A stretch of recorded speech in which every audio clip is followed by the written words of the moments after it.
Hi, I'm Roz Naylor. I direct the Center on Food Security and the Environment here at Stanford University. And we have the pleasure today of having Cary Fowler as our seminar speaker.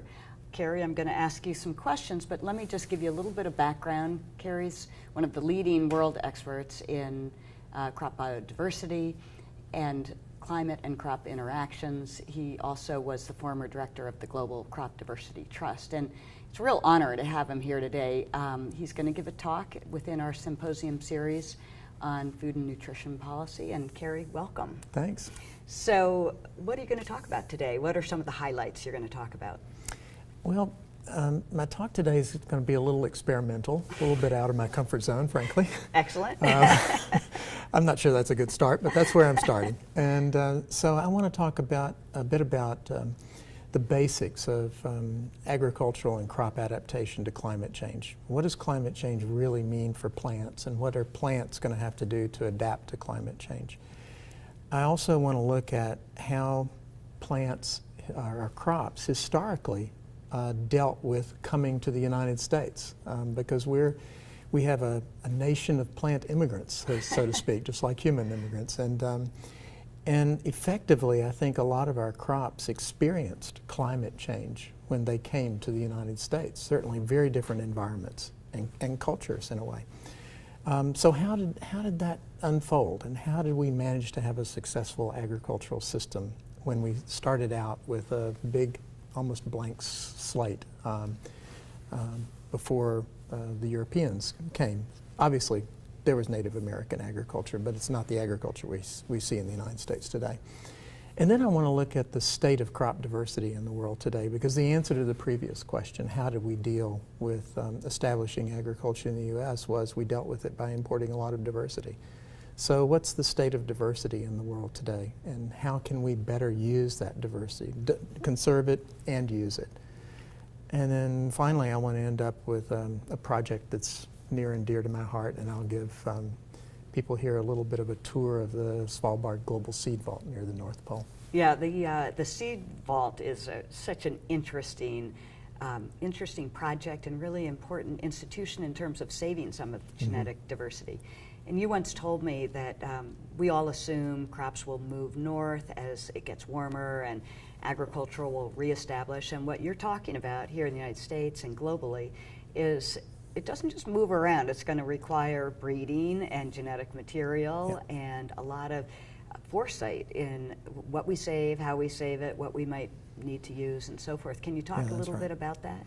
Well, my sense is that crop adaptation to climate change is not going to be trivial or automatic. It's not going to be as easy as people assume. And very much in the public discourse, you will hear statements like, well, agriculture has to adapt, or crops must adapt.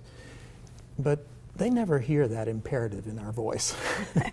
And for them, it's a genetic matter. I mean, I grew up in Tennessee, and I moved to Norway. And I could say that I adapted to Norway, but not in the same way that wheat has to adapt to hotter climates. You know, I put on a coat when I went to Norway. That's how I adapted. Wheat is going to have to deal with it in a very different kind of way. And since climate, in particular heat, affects all the parts of a plant, and so in many complex interactions, we just simply can't take that for granted. And I think that's the main story. And we're not going to be moving crops northward or in search of colder climates, not if photoperiod has anything to do with it, not if different diseases and pests and soil microorganisms and soil conditions are important. Then again, it's not going to be trivial simply to move crops northward or wherever in search of a slightly cooler environment, or the normal environment. Well, your field, I mean, is about the most important field I can think of in the context of climate change, because we have to feed the world population, and how are crops going to adjust, and which crops are we going to use, and genetic material. I mean, it's just so fundamental. How did you get into this in the first place? Did you always know this was going to be just a critical issue? No, series of accidents like everybody else. No, I did grow up in the American South, and I spent a lot of time on my grandmother's farm. And I was interested in issues of social justice and these big global issues. But I never, growing up, connected agriculture with those. My grandmother wanted me to be a farmer. My father was a lawyer and a judge. And I couldn't see how any of those things overlapped at all. But early on, I did come across some writings of a crop geneticist named Jack Harlan. And he talked about crop diversity in the sense of saying that this diversity was not only the biological foundation, but it was what stood between us and catastrophic starvation on a scale we can't imagine. And I do remember thinking, either this guy's a kook and crazy, or he's really onto something. And I came to know that he was sort of the world's leading expert in this field. The problem was, it's not a very sexy field, so a lot of people are not going into it, and they don't necessarily think it's important to study this field or to understand the implications. But when you think about the fact that we need plant breeding to ensure food production, particularly in an era of climate change, what's going to be more important than that?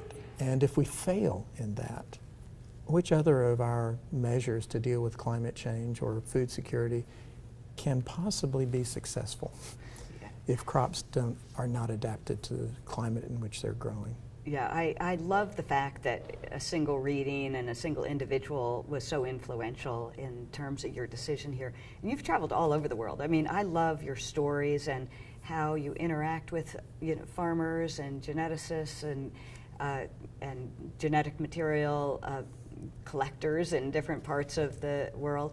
Can you give a story or two of a few people that have really influenced your thinking of how this could be done the best, or what the biggest constraints to actually succeeding in preserving our genetic material? Well, I think a pivotal point in my life was actually when I met Jack Harlan, this fellow I just referred to.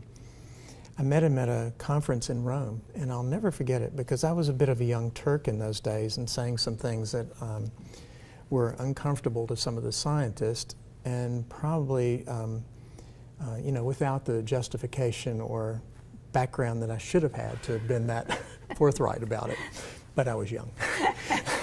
So I remember having a dinner with this man, and he asked, he brought along a few friends of his, and I found myself at this dinner with the leading experts in the world on this subject. And 2 or 3 of those experts were not happy with what I was doing. I sensed that in those days I was almost an interpreter trying to explain the importance of this issue to the general public and to policymakers. At the end of the meal, which was pretty uncomfortable, everybody else exited the restaurant to the right. And this man, Jack Harlan, hooked his arm around mine and said, "Let's go the other direction." That's so symbolic. And I was very scared, and I didn't know what was going to happen. And he said, "Cary, you're going to have a lot of opposition for the next 5 or even 10 years." He said, "And then there's going to be a period of time when some of us in the scientific community, of which you're a member, don't know what to think of you." And he said, "And after that, we're all going to claim that your ideas were ours." So just keep going. Oh, that's great. And since I was already inclined to be stubborn, I just did. That's great. Well, I mean, it seems to me a relatively short period where you were so successful of going from the initial ideas to actually literally having the Svalbard vault in place, and how many what's the quantity of genetic material you have in that vault now, and can you describe what it's like to be at the vault, and when you walk in, what you see and how it feels? Well, we started working on this Svalbard Global Seed Vault about 10 years ago. That's when we got the notion that maybe we should do that, and began to approach the government in Norway about whether they would allow that to happen. It's at 78 degrees north. It's under Norwegian sovereignty. It's as far north as you can fly on a regular airplane. And our idea was to create a backup for all the different seed banks around the world, because bad things can happen to seed banks. I mean, there can be an earthquake or a fire or war or something like that, or just bad management. That happens a lot.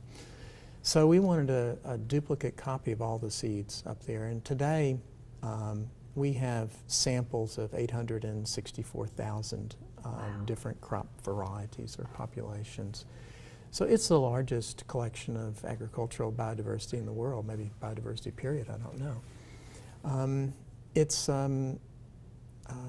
not a religious person, but it's almost a religious or spiritual experience to be in there, because you walk down a long tunnel, you get to a room that's minus 18 Celsius, and you're looking at boxes that come from all over the world. Some of them have the flag of the country, and you realize this is the collection of that country, and you realize that these seed varieties, these crop varieties, sort of trace their ancestry back to the Neolithic. This is what everybody's ancestors in the world have contributed to in an unbroken evolutionary line from the beginnings of agriculture to present. So it's a remarkable history of agriculture. It's a sum total of all the traits and the adaptations that the crops have made in the past. It's also, at the same time, the future of agriculture. It's everything that agriculture can be in the future. So it's the history, it's the future, it's agriculture, it's food security. I find it an emotional experience to be there. I look forward to hearing more about this in your talk. And you know, when you're talking about this, you probably never dreamt when you got started you would ever be in that vault and in that place. And I grew up in Memphis, Tennessee. How can you dream of that? Exactly, it's such a different place. And I think there's a lot of students that are going to come to your talk and might be actually watching the video after the talk who will be anxious to hear any advice you might have. You know, how did you go from initial ideas and initial passion actually to getting things done? I mean, what did it take to get where you are now? I'm not sure what it took. I know what it didn't take. And I think it's important for students to hear that. It doesn't take being a genius, and it certainly doesn't take sitting down one day and just thinking and waiting until you have some brilliant idea. That's not how it works. At least in my case, it was simply putting one foot after the next, and at any given time saying, well, what should I or we be doing next? What's the best thing to do now? The best thing in the context of a goal of, in this case, conserving crop diversity. So I certainly didn't start off my career 35, 40 years ago thinking, oh, you know, we need a seed vault in the middle of a mountain near the North Pole. That's really not how it happens. Now, if it had happened that way, I would be a brilliant fellow. But it just takes stubbornness and a lot of hard work. And also, I think being open to influences from different directions. I think it helps being really curious and, in a way, multidisciplinary, and not seeing the borders and not seeing barriers to your thinking about how to problem solve. Yeah, that's great advice. So as we move on, any other points you want to make before we move you to the symposium itself? Well, only one, and I'll make it very quickly, and that is that I think the real challenge going forward is this crop adaptation challenge, and it is particularly a challenge for the crops that are a vast experiment now, globally, not of our own choosing, of how to develop and how to have a prosperous agriculture, in a sense, without diversity. And that's going to be very interesting. And I think the solution to that is we have to add diversity to the mix and empower farmers to experiment and help adapt the crops that we think will be feeding them in the future. Excellent. Well, thank you, and we look forward to your talk. Thank you, Ross.